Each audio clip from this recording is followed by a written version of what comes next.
Hello बच्चों, let's see the question. The question is in eukaryotes Okazaki fragments are about blank long and the options are 50 base pairs, second option is 150 base pairs, third option is 1500 base pairs and option D is 1,50,000 base pairs. So let's see what is the key concept to solve the question. So the key concept is that कि हमें DNA replication के बारे में पता होना चाहिए. तो if we have a knowledge और अगर हमने ये टॉपिक डीएनए रेप्लिकेशन पढ़ा है देन इजीली हमें ओकाजाकी फ्रेगमेंट्स के बारे में और उनकी लेंथ के बारे में पता होगा. So DNA replication in eukaryotes कैसे होगा, तो उसके लिए हम बनाते हैं कि सबसे पहले डीएनए रेप्लिकेशन में होता क्या है कि डीएनए अपनी कॉपी बनाता है. तो it is the कॉपिंग of information present in DNA into the daughter DNA. तो डीएनए की कॉपी होना, इसी को हम डीएनए रेप्लिकेशन कहते हैं. And the main enzyme responsible for it is the DNA polymerase. तो जो एंजाइम डीएनए बनाएगा मीन्स ये न्यूक्लियोटाइड्स को ऐड करेगा, क्योंकि हमें पता है कि DNA is a polymer of nucleotides. तो बहुत सारे न्यूक्लियोटाइड्स जब आपस में ऐड होंगे तब जाके डीएनए की फॉर्मेशन होगी. सो अगर न्यूक्लियोटाइड्स को आपस में ऐड करना है तो उसके लिए फॉस्फोडाइएस्टर बॉन्ड की फॉर्मेशन होती है.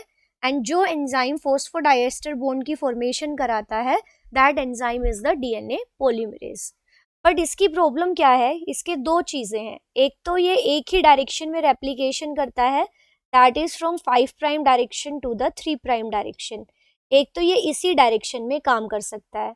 दूसरा है it can only elongate the existing strand. means अगर ये initiate नहीं करता, can initiate the replication but it can elongate the existing stretch. means अगर डीएनए और आरएनए का एक छोटा सा टुकड़ा इसको मिल जाए तो ये उसको उसमें और ज़्यादा न्यूक्लियोटाइड ऐड करके उसको लंबा बना सकता है, बट ये खुद से ये प्रोसेस को शुरू नहीं कर सकता. तो इस प्रोसेस को शुरू करने के लिए एक और एंजाइम की ज़रूरत होती है and that enzyme is the primase. अब प्राइमेज का भी एक सीन है कि प्राइमेज भी 5 प्राइम टू 3 प्राइम डायरेक्शन में काम करता है और ये क्या करता है कि एक छोटे छोटे आरएनए के टुकड़े बना देता है जिनको हम प्राइमर कहते हैं और उन प्राइमर्स को एक्सटेंड करता है डीएनए पॉलीमरेज. तो हमें अगर ये चीज़ें क्लियर है तो हम इजीली बता पाएंगे. तो अब हम बनाते हैं, इसको एक डायग्राम से रिप्रेजेंट करते हैं कि ये हमारे डीएनए है. DNA is double stranded. एक स्ट्रैंड की पोलैरिटी होगी 5 to 3 डायरेक्शन, तो दूसरा एंटी पैरेलल होगा 3 to 5, ऐसे हम इसको लिखते हैं. And the two strands are connected together by the hydrogen bonds.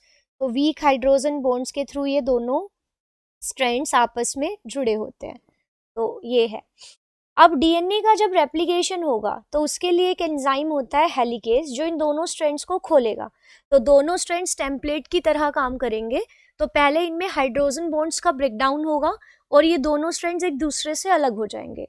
But ये थोड़ा थोड़ा करके ऐसा होगा, क्योंकि अगर डीएनए पूरा खोलेगा एक साथ, सेल का पूरा डीएनए एक साथ ओपन होगा तो उसके लिए बहुत ज़्यादा एनर्जी की रिक्वायरमेंट होगी इन हाइड्रोजन बॉन्ड्स को तोड़ने के लिए, और सेल एक साथ इतनी एनर्जी इस काम में इन्वेस्ट नहीं करेगी. तो ये डीएनए थोड़ा थोड़ा करके खुलता है. तो होगा क्या कि एक ऐसे यहाँ से ये डीएनए ओपन हो गया. तो ये स्ट्रैंड होगा 5 to 3 और ये 3 to 5 as it was already. तो यहाँ से तो ये स्ट्रैंड अभी भी हाइड्रोजन बॉन्ड्स के थ्रू कनेक्टेड है, बट यहाँ से ये ओपन हो गए हैं and this is by the enzyme helicase. अब जो दो स्ट्रैंड्स ओपन हुए हैं, ये वाई शेप जो स्ट्रक्चर बना है, this is called the replication fork. अब होगा क्या कि एज आई टोल्ड कि डीएनए पॉलीमरेज 5 to 3 डायरेक्शन में ही इलोंगेशन करेगा. तो इधर जो नया स्ट्रैंड बनेगा उसका 5 प्राइम एंड पड़ेगा. तो यहाँ पे प्राइमेज क्या करेगा, एक छोटा सा प्राइमर बना देगा, आरएनए का टुकड़ा बना देगा जो कि इसके 3 प्राइम एंड के, यहाँ पे 3 प्राइम एंड है इसके यहाँ पे ये प्राइमर बना दिया. सो आरएनए प्राइमेज ने यहाँ पे एक छोटा सा आरएनए का टुकड़ा बना दिया 3 प्राइम एंड, जिसका होगा इधर टेम्पलेट का 3 प्राइम एंड है, तो यहाँ पे इसका 5 प्राइम पड़ेगा। तो अब हम इसको लिख सकते हैं कि अब यहाँ पे जो डीएनए पॉलीमरेज है वो आके काम करेगा और वो इसमें और ज्यादा न्यूक्लियोटाइड्स ऐड करके इसको यहाँ से पूरी चेन बना देगा ऐसे। तो ये जो स्ट्रैंड है ये कॉन्टिन्यूसली बनता जा रहा है and this strand is called the leading strand. इसको हम कहेंगे लीडिंग स्ट्रैंड। जबकि जो दूसरा वाला स्ट्रेच है, आप देखेंगे कि इधर इसका 5 प्राइम एंड है, तो ये 5 प्राइम एंड है, तो यहाँ पे जो नया स्ट्रेच बनेगा डीएनए का उसका यहाँ 3 प्राइम एंड होगा। तो 3 to 5 तो ये चल नहीं सकता, तो यहाँ पे इस वाले एंड पे प्राइमर एक छोटा सा टुकड़ा बना देगा। ये प्राइमर बन गया प्राइमर। अब इसकी यहाँ पे 5 पड़ेगा क्योंकि इधर 3 है, तो एंटी पैरेलल वाला रूल चलेगा और यहाँ पे 5 प्राइम पड़ेगा।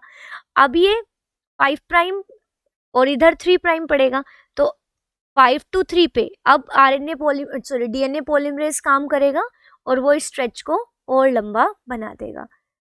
अब दोबारा अब ये और ज्यादा खुलेगा ये फोक, तो ये ऐसे खुल गया। तो यहाँ पे तो प्राइमर जुड़ा हुआ है, तो जो स्ट्रैंड जो न्यूली फॉर्म्ड स्ट्रैंड यहाँ पे जिसका 5 प्राइम एंड है वो तो कंटिन्यूअसली चलता जा रहा है, वो तो कंटिन्यूअसली डीएनए पॉलीमरेज उसको इलोंगेट करता जा रहा है ऐसे। बट जो प्रॉब्लम किसके साथ है, जो नया स्ट्रैंड जिसकी पोलैरिटी यहाँ से 3 to 5 है, इधर जिसका 3 प्राइम एंड है, तो उसके लिए हमने देखा कि यहाँ से शुरुआत हुई थी से ये वाला पॉइंट अब यहाँ पे है। तो यहाँ पे प्राइमर था, अब एक नया प्राइमर यहाँ पे बनेगा और डीएनए पॉलीमरेज फिर इनको एलोंगेट करेगा, so it was already elongated, और यहाँ पे पॉलीमरेज और ज़्यादा न्यूक्लियोटाइड्स ऐड करता रहेगा। तो आप देख रहे हैं कि एक स्ट्रैंड तो टुकड़ों में बन रहा है, इस स्ट्रैंड को हम लैगिंग स्ट्रैंड कहेंगे, और जो कॉन्टिन्यूसली बन रहा है that strand is called the leading strand. और जो ये फ्रेगमेंट्स हैं इनको हम क्या कहेंगे, ओकाजाकी फ्रेगमेंट्स, क्योंकि ये ओकाजाकी नाम के साइंटिस्ट ने ही इनको डिस्क्राइब किया था। तो दीज आर ओकाजाकी फ्रेगमेंट्स। तो हमें समझ में आया कि डीएनए जब बनता है तो दो स्ट्रैंड्स में से एक स्ट्रैंड तो कॉन्टिन्यूसली सिंथेसाइज होता है और दूसरा स्ट्रैंड फ्रेगमेंट्स में सिंथेसाइज होता है, and these fragments of DNA are called the Okazaki fragments.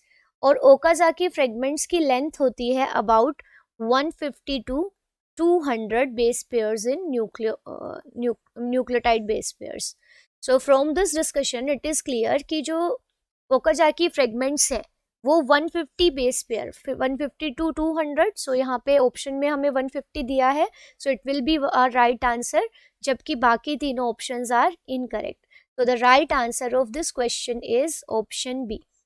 I hope you understood it well. Best of luck. Thank you.